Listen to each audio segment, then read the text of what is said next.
Welcome to Small Town Snarks. I'm Joel. And I'm Miranda. Let's get snarky. If you change your mind, I'm the first in line. Honey, I'm still free. Take a chance on me. If you need me, let me know. Gonna be around. If you got no place to go, if you're feeling down. We're back. We're back. We're back. We're back. We're back. We're back. And Take a chance on this episode. You should take a chance on this episode. Because we got a story to tell. We do. We do. Mamma Mia performances. Mm-hmm. And all of the fun that came with them. Mm-hmm. Yes. And the razzle. And the razzle and the dazzle. And the dazzle. And, yeah, there was definitely some razzling and some dazzling going on. You're right. The 1-2 punch. Yeah. Oh, back and forth. Back and forth. So, Mamma Mia. The show happened. Mm-hmm. Where do we want to begin? Opening night. How much do you remember from the performances other than... I ask you that and then I'm like thinking of something. One of my favorite things to do in theater is be a house manager. I love the ordered chaos of getting people in, getting tickets checked, getting people to their seats, getting everything ready to go, being aware of how many people are left, figuring out pathways to get concessions and to go to the restroom, and like figuring all that stuff out. I love it. This show was my dream experience as a house manager. Why? Because there were like 250 people per performance, if not more. I don't even remember, but there were so many people. Yeah. It was the energy of getting people in and like the lineup and the excitement people were having about seeing Mamma Mia in the community was just insane. It was. Yes. It was. Mm-hmm. I remember when we were loading in the show. Mm-hmm. And as we were loading in, we hit my ticket goal. Yeah. And we still had like a week to go. Mm-hmm. And it was just, talk about a high. Like, it was, this is why we get obsessed with checking tickets and stuff. When that number goes up, it's like a dopamine hit. It just, I remember that vividly, like checking my phone and seeing that we had hit that number. And I was like, oh my God. Mm-hmm. Like, this is going to be big. Yeah. And, we hadn't had a big show since Legally Blonde. Mm-hmm. And this was bigger than Legally Blonde. Oh, yeah. It was a really big deal. And I remember a couple, like, venue things. The first thing that I remember about that is, so the other company in the building was doing a show. Their summer show did not have as big of a name as Mamma Mia. And I think they were a little bit frustrated that they didn't get the same, like, crowd level. Mm-hmm. And I remember the person in charge of that company had messaged me and said, hey, so-and-so, the person she's referring to is in charge of the facilities. Mm-hmm. So-and-so needs to know how many tickets you have sold so he can stock the toilet paper in the bathroom. Yeah, because, it's one roll per every 100 people. Yes, and listeners, part of the reason I was so hesitant to disclose such numbers was because that same facilities manager had come up to me and asked me a lot of questions about camp registration when I did Legally Blonde Jr. Mm-hmm. And right after that closed, the other company had announced their camp. Mm-hmm. So I was like, I'm not going to give more than I have to. And, like, we're not the first people to do Mamma Mia. We're not the first people to do a camp. Like, it's not like it was our original idea. But I felt like we were the guinea pigs for a lot of different things that they now do. Mm-hmm. And that was frustrating at the time. And, it still kind of is. But when they asked that, I said, hey, like, I'm not super concerned about that. Please just put extra toilet paper in the bathrooms. Thanks. Mm-hmm. And they responded with something along the lines of, I know that's maybe not information you want to give out, but so-and-so is asking for it, and they're the facilities manager, and you need to give it to them. Mm-hmm. And I said, oh, okay, I'll call them. Mm-hmm. And then they said, oh, no need to call them. Just give me the number and I'll pass it along to them. Mm-hmm. And also, red flag. Like, if someone is talking to you and if they're asking you for something that another party needs, and you say, hey, I'll just go to that other party, if they say no, they don't want you to go to that other party, you need to ask questions, because that's why. That doesn't make any sense. You know, if what you're saying is the truth, why would that be the case? Right. So at the end of the day, I was like, look, we're expecting a lot of people. Yeah. You need to stock the bathrooms. Yeah. And I think I had to say more than 200 people, I think, is what I had to give them before they stopped asking. Yeah. But it was tough because, like, they had done a cabaret type thing, and I had messaged them and I said, hey, I'm just curious, like, how much did they charge you to do this cabaret? I'm interested in also doing a one-night thing. And their response was, hey, I can't disclose any financials, including my own, but tell me what you want and I'll get you pricing. And they quoted me at over $2,000 for one night. So if they can't disclose how much they pay to use the space, why do I have to disclose what my ticket sales are? So there was that. This is definitely like, and we'll talk about the booth situation as well, but this is where we get to that point where, like, we're really butting heads, and it just became very clear that we were not able to work together. Yeah. And in fact, it felt at that time, and especially as we get into Bright Star, I know you experience this as well, it felt like they were actively working against us. Yes. So... Absolutely. And again, I can't speak for how they are now. I don't know. I haven't worked with them in a long time, and I genuinely hope that they have changed some of their practices and that they're doing better now, because I think everyone who goes and seeks out a theater experience should have a positive experience, ideally. Like, that's the perfect world. Yeah. But at the time, it was very much like, okay, you are seeing us as competition now, and you've decided you don't like it, and you're trying to push us out. And that's exactly what happened. So we got pushed out. Yes. So it's just another, like, push towards the door.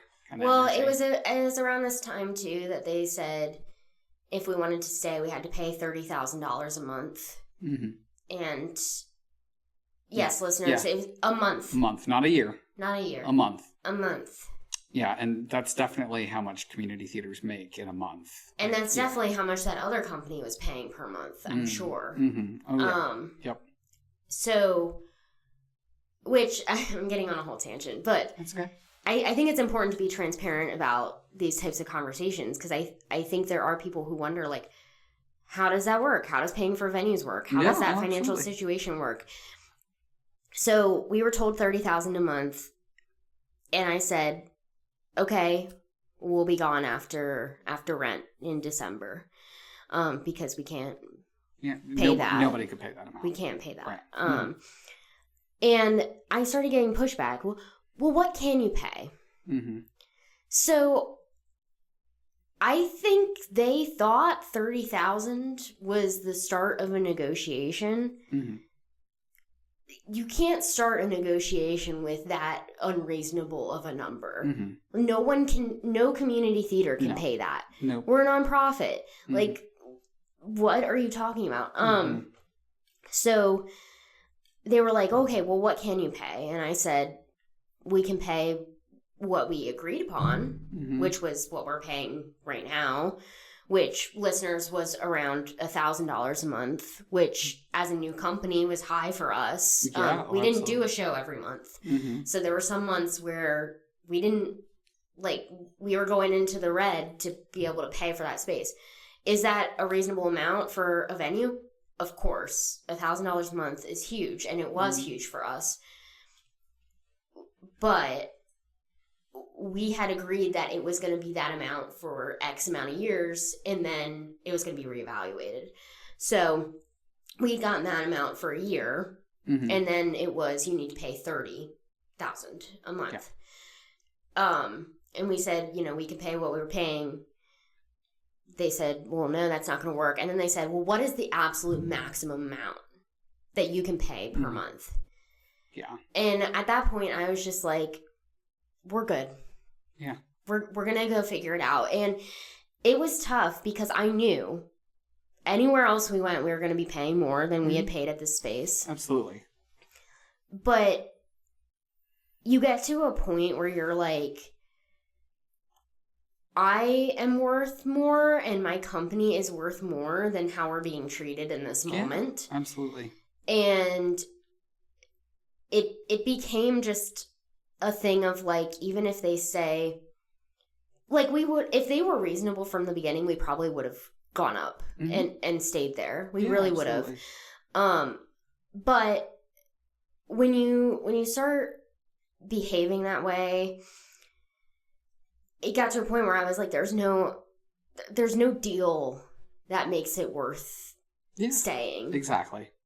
And that was where we were at that point, because I could tell by the questioning, like, they wanted us in there. They just wanted us in there for a higher amount. They knew we weren't going to pay $30,000, but they wanted us to pay more. And I found out after the fact that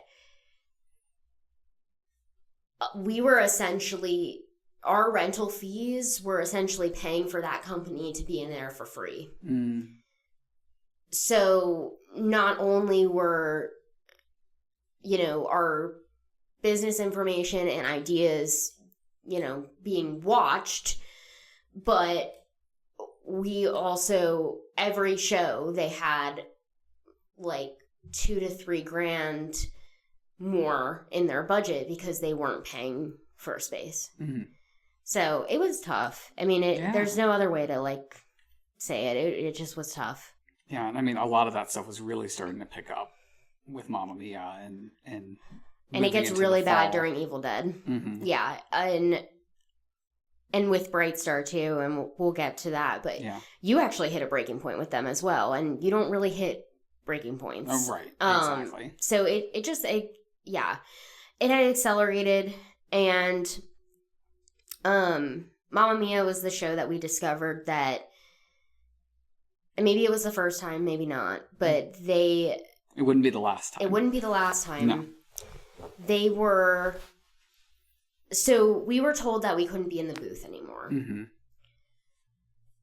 I found out that the person in charge of that company and other members of the company were watching our shows for free from the booth when every time we saw one of their shows, we all paid. Yes. And we were regularly going to all of their shows. Yes. At that point, we still were. We would show up to all of them to,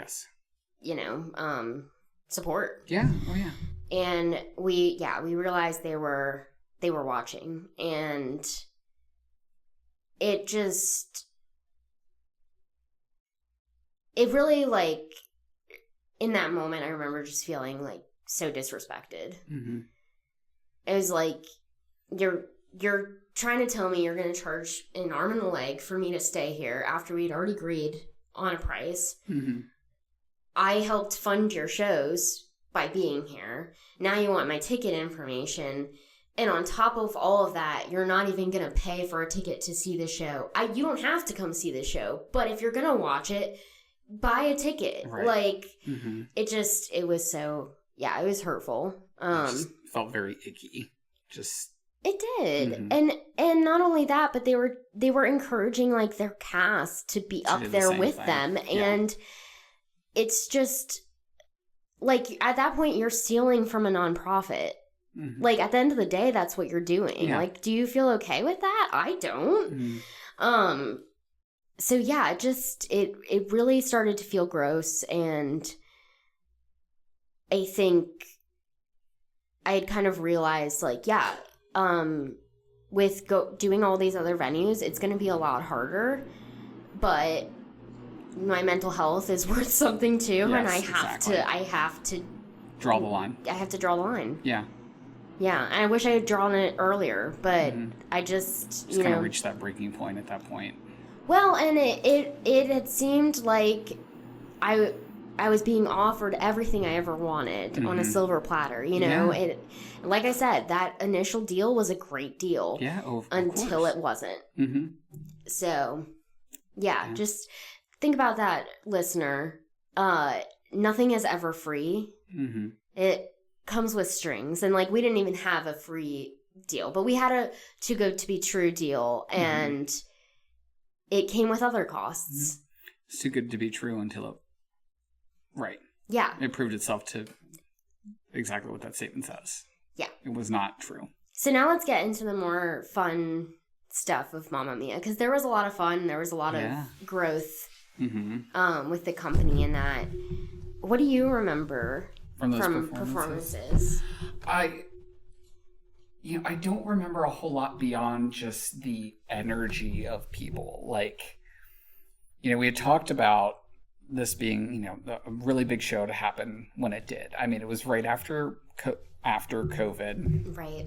I say, in quotation marks. COVID is with us forever now. Exactly. But it was, after like the major lockdowns had ended, it was, people were looking for a good time and they came to find it.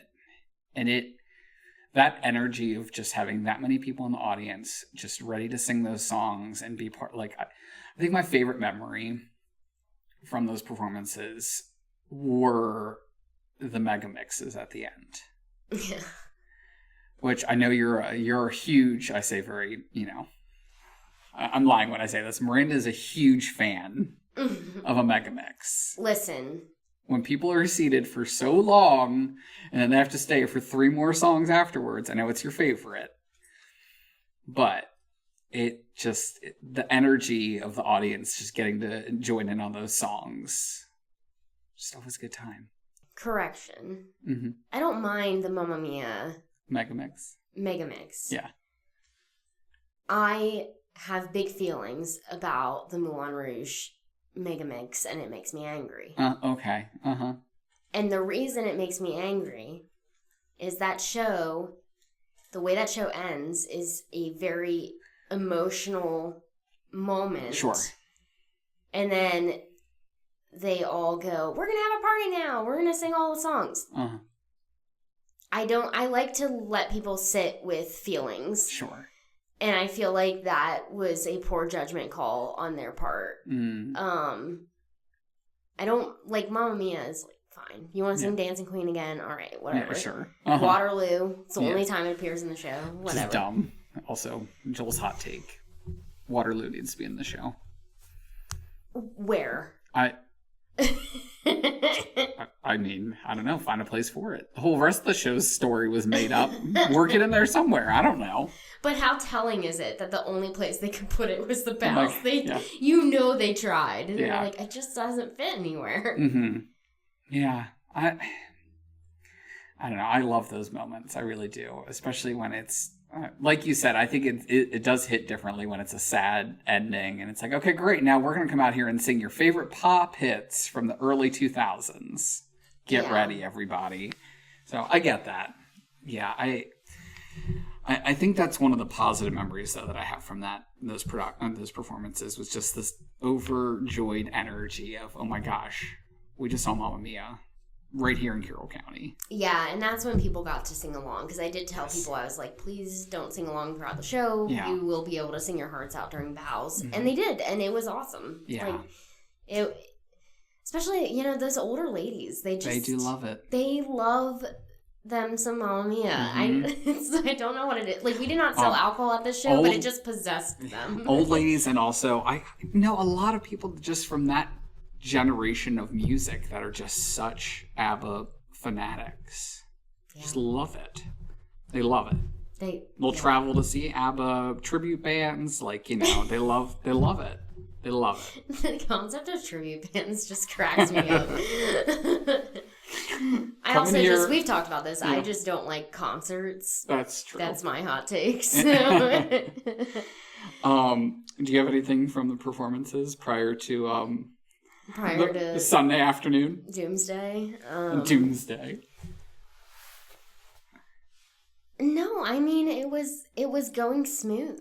Like, you know, besides those venue things that I had mentioned, honestly, it was really a well-oiled machine. Like, people knew what they were supposed to do. It looked great, sounded great. It was going. Did the sound issue happen on Sunday as well, or was that a different sound?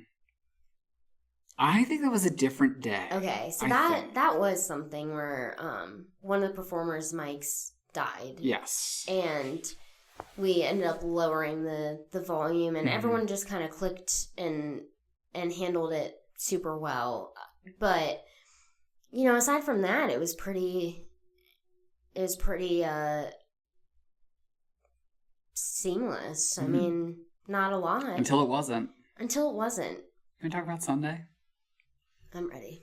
Okay. We've talked about this briefly in previous episodes about just our chaotic theater experiences and unexpected mishaps. But I feel like we can't talk about Sunday without talking about Saturday night first. And that was our Sophie. Poor Sophie. Started losing her voice. Yeah, and honestly, like,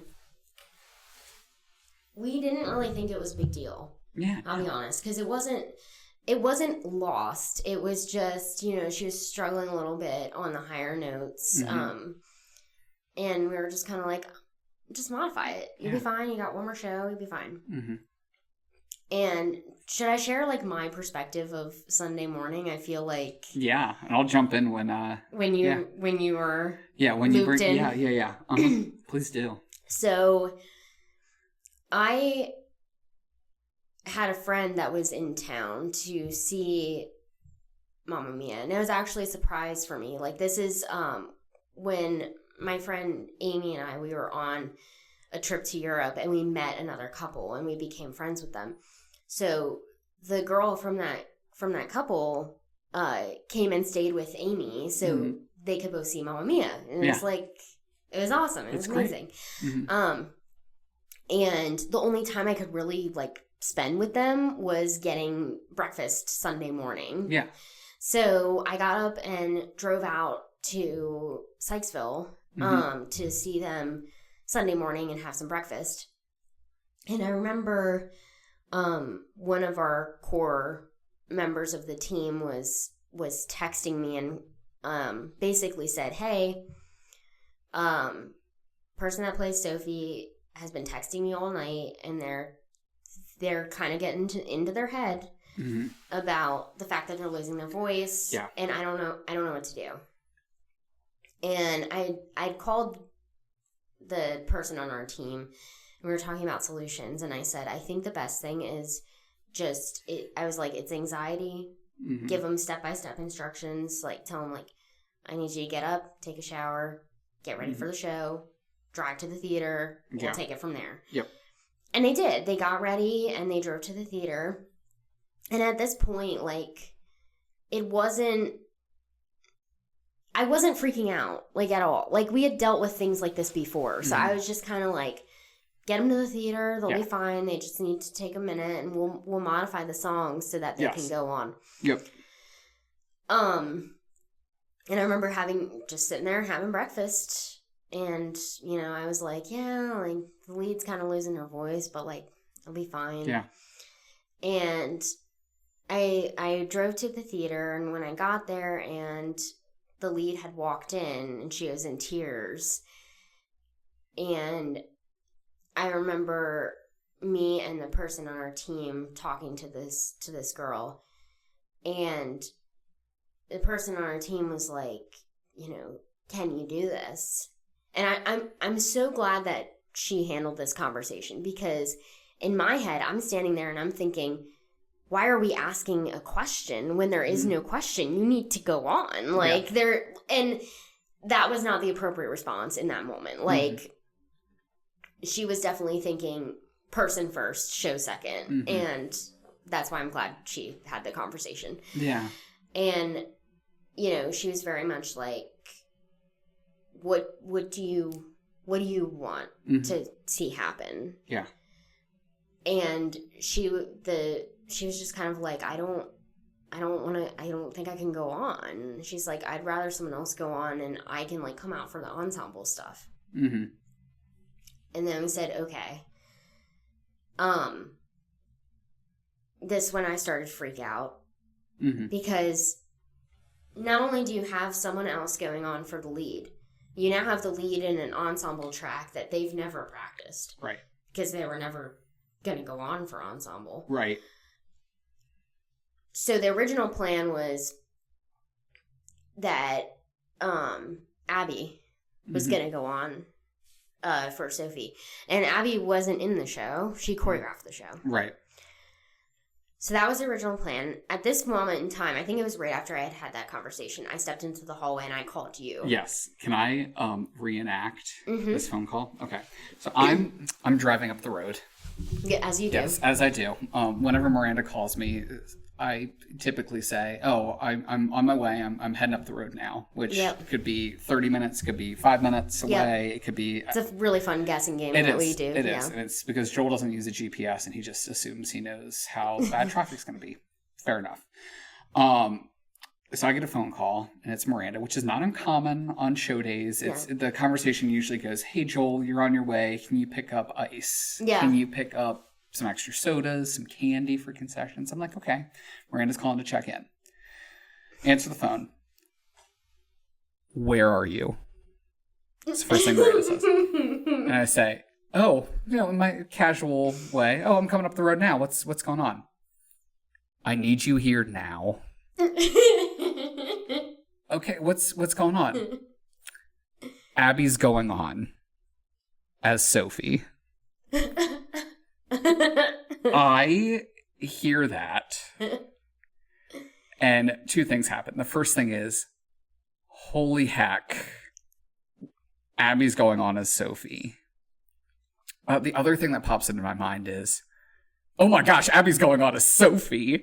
You got so excited. I was like, how dare you be excited through my pain right now? So, I hear this. Yes. To put it mildly, yes, what you just said is very accurate. But I hear this, and the first thing I think of is, okay, I understand the magnitude of the situation right now. And I remember saying to you, okay, I will be there in probably the most precise amount of time I've ever given you ever. Like, I will be there in 15 minutes.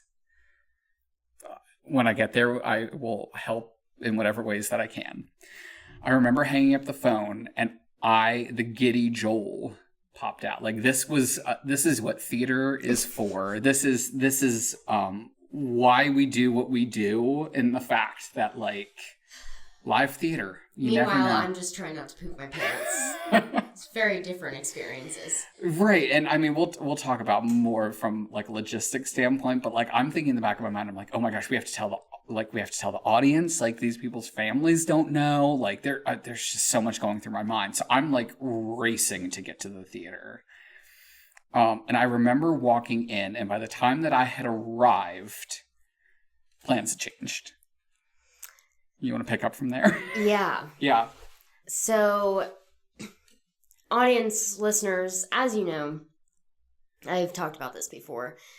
My stomach was not happy with me during this moment. And I can't understand why that might be. Yeah, so here's the thing.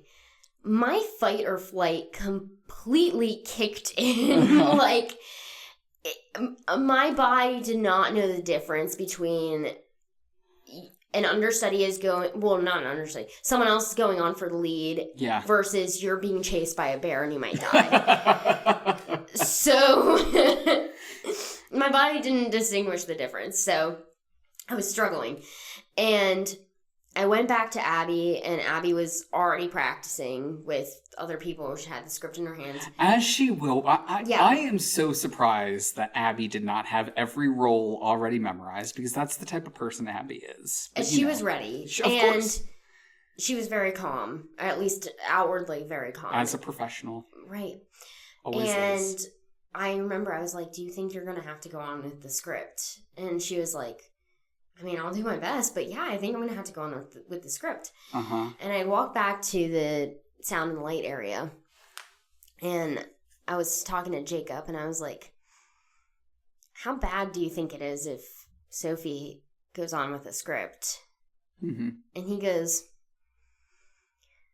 well, and I was like, I mean, considering the circumstances, if we tell people it's an understudy, he goes, well, and I remember checking my phone, and the ticket numbers just kept going up. Like, Sunday was our biggest day, and like, it was the first time ever where I was like, stop going up. Like, I didn't know what this show was going to be at this point, and we had people still buying. Yeah. So I had gone back there again, and they're practicing, and they were practicing with another cast member.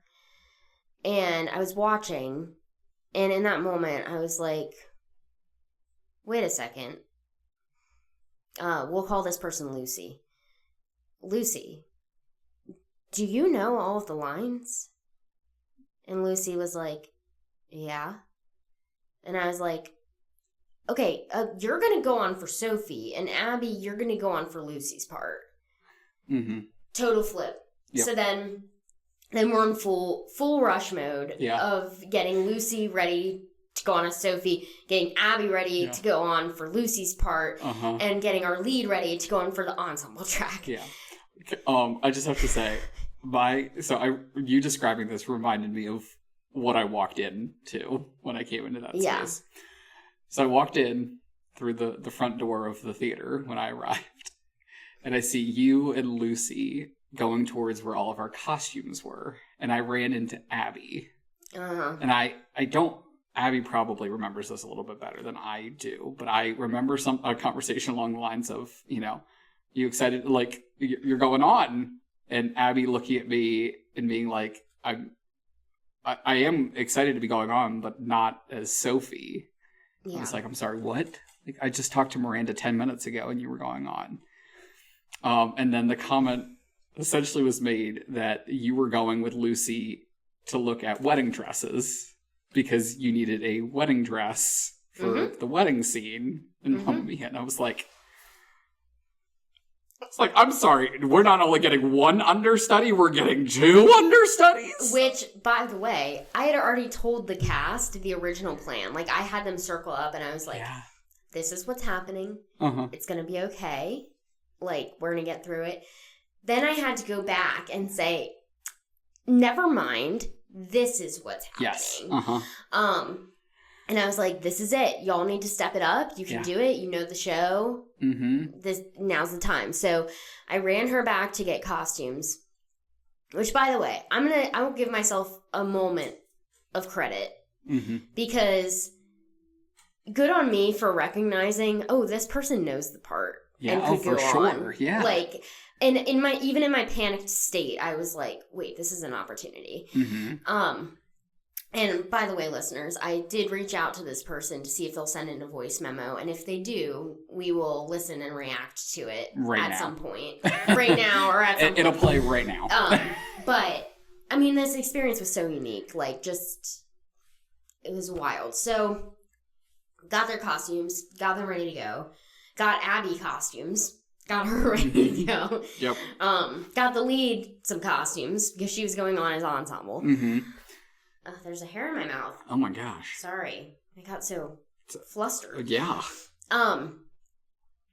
And I remember you making signs. Oh my gosh. And you just had the biggest smile on your face. And I was like, this asshole is having the time of his life when I am experiencing what I know is going to be trauma. I want to be very specific. And this is something in retrospect I'm thinking about more and more about how I handle this because I could have been more supportive, but there's also more to this. But my giddiness was, I get to make a sign that says, at this performance, the role of Sophie will be played by Lucy, and the role of blah, blah, blah will be played by Abby.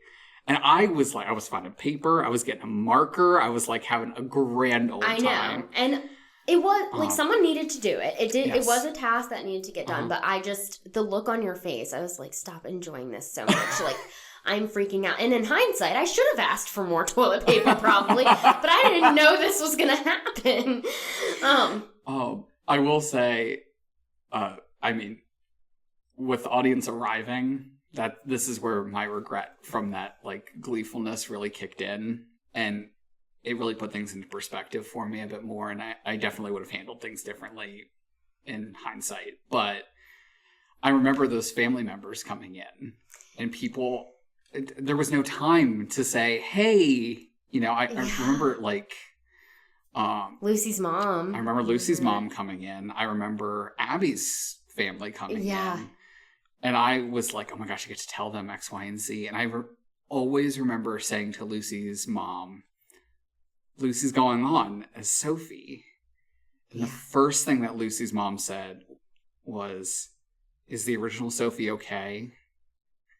And and like, granted, at that point, I knew that she was okay. And, you know, and I understood the circumstances. But I'm like, in that moment to be like, so, you know, to come and hear something that is really exciting, but also to be so, like, thoughtful of the other individual who can't play that part. And that cast, the way they lifted up our original lead, our original Sophie, and the way that they supported her through this was just... It was inspiring, really, to watch how they handle that.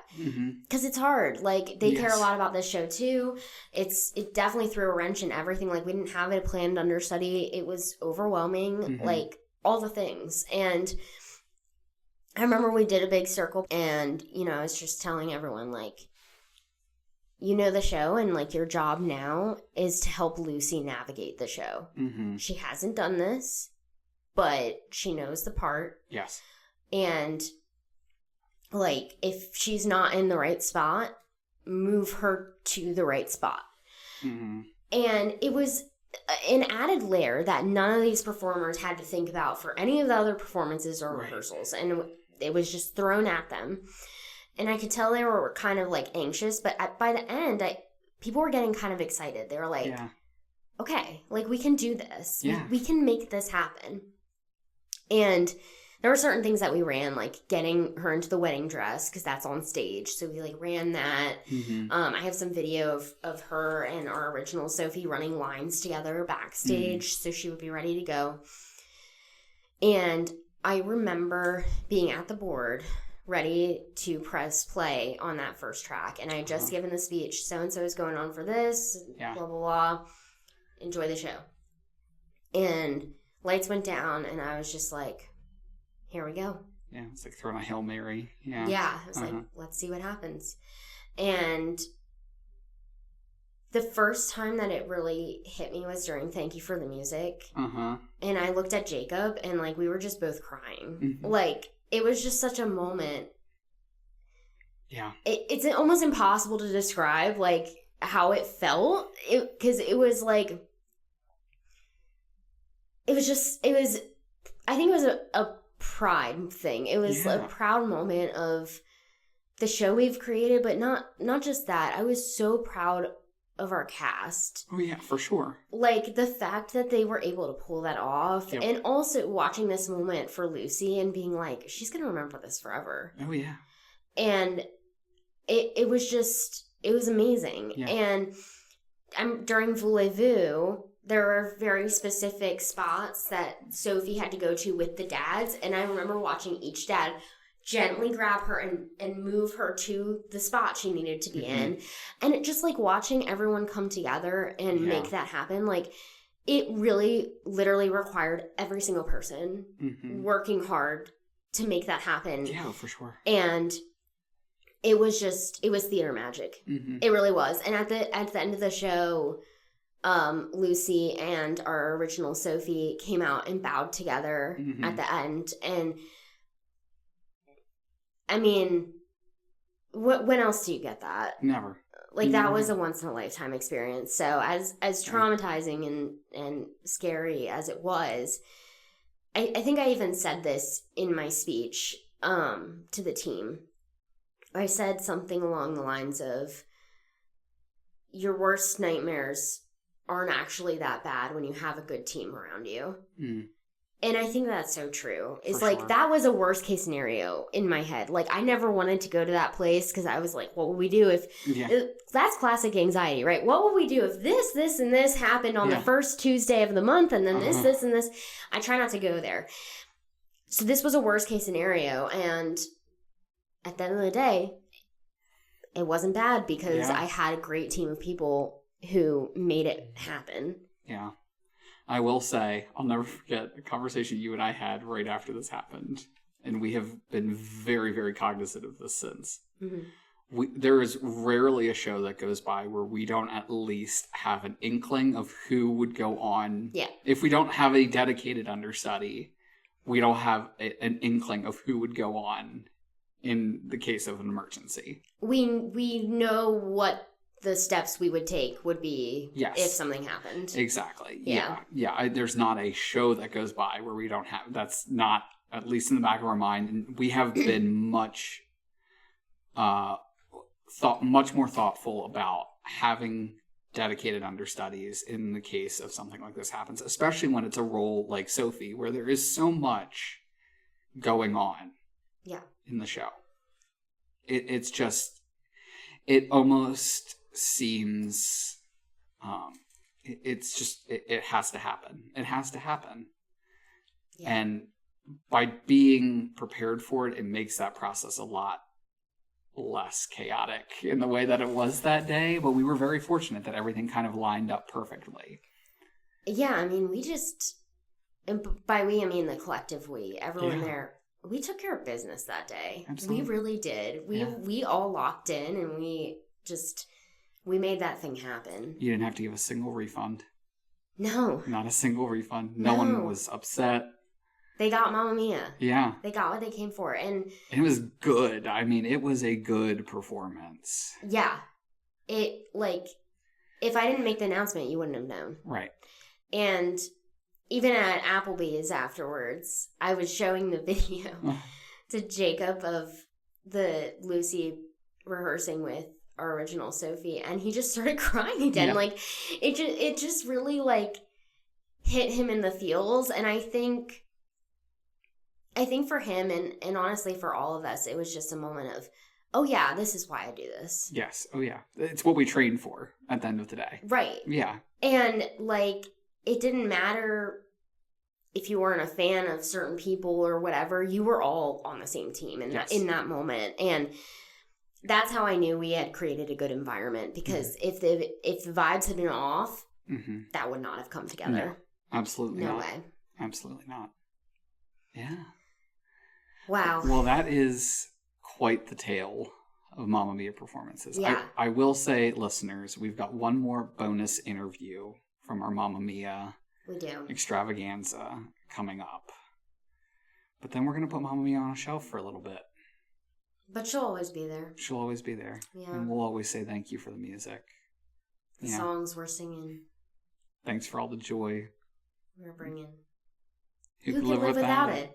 I ask in all honesty. What would life be? Without a song or a dance? What are we? What are we? So I say, thank you for the music. For bringing it to me. Bye-bye, everybody. Bye-bye. And that's a wrap. Thanks for getting snarky with us. We'll see you later. See you next time.